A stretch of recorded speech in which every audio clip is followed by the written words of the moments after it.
در قریب ülkerای Şabubadin xayi vatandiz Gün vele در قریب ülkeray Şabubadin xayi vatandiz Reşad yoksu var mübarek ray Çibubadin aziz vatandiz Reşad yoksu var mübarek ray Çibubadin aziz vatandiz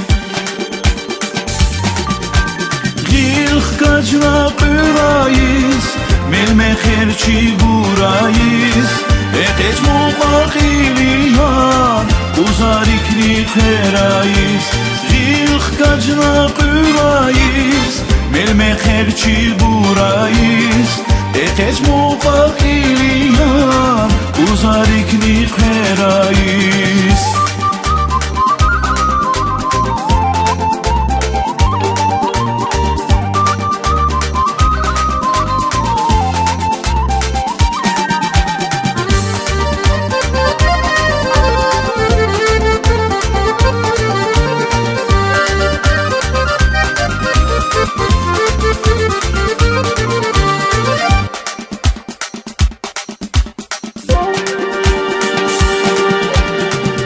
Ustarardi dedin makam Vele dariki güler zava Ya ustarardi dedin makam Vele dariki güler zava Şadi devuna gasakam Hayi buri vaze ver zava Şadi devun agat sakam Hayi buri vaze ver zava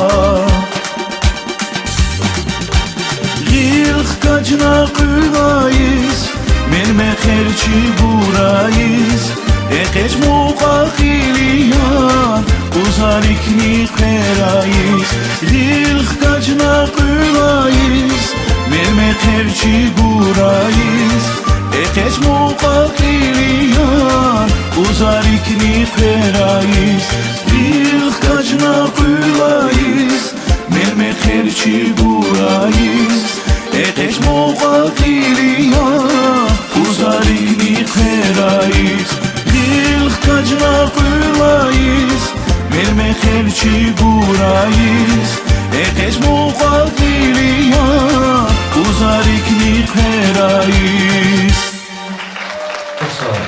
Can sağ olun. Sözünü bileceğiz. Mübarek ray. Allah söz can sahabalar iki inşaat oldu ray.